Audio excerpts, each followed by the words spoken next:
so when I tell you guys to get in the down or referee's position, this is what I'm talking about. All fours, hands and knees, referee's position. Where Alex is at, if you look in, again, the center circles, right? They got two black lines, so this one's got white, and then got a red and green on each side. This is where we start the referee's position. We'll talk later on how we actually get into the referee's position during a match, for those that don't know.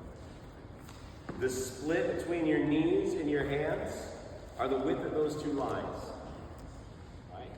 So when we get down on a mat in referee's position, our hands are on one line, our knees are on another. Okay? So you can't be a huge gap. Right? So it's about right here.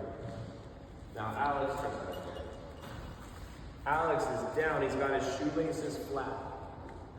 Okay? I have a preference for myself. I don't have a preference on how you start. Okay?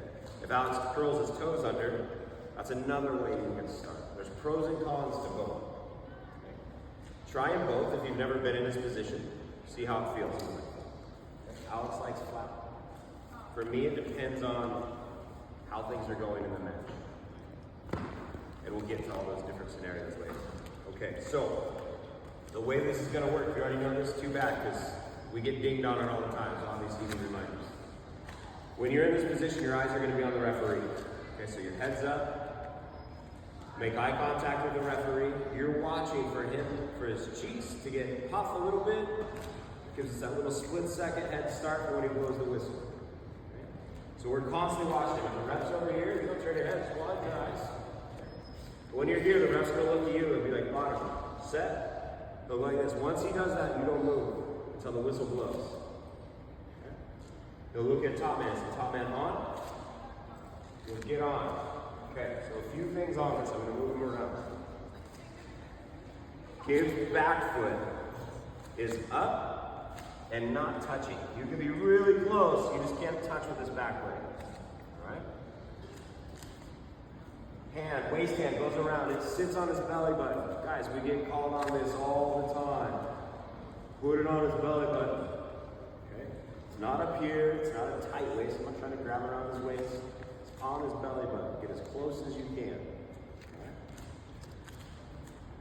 Gabe's ear, he's down looking across the person's body. What I do not want to put on your chin is back.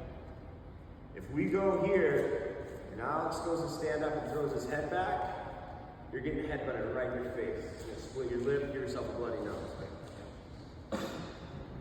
Alright, so take that ear, put it right on his back. Now Gabe's comfortable in this position.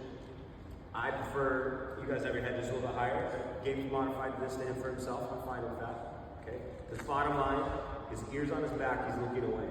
Now if Alex throws an elbow back, one way or another, his head's okay. He's not going to eat anything hard coming his way. All right? All right, spin around for me. He says, look, face on. All right. This hand on his elbow. All right? This knee, same thing, very close. We're not touching his body. Okay? So the only thing touching are our hands, our head, and our chest. Okay? Knees are not touching. There's a slight pause. Each ref's a little bit different, but this is, if you're on bottom, this is why you want to be looking, because Gabe can't see the referee. Okay?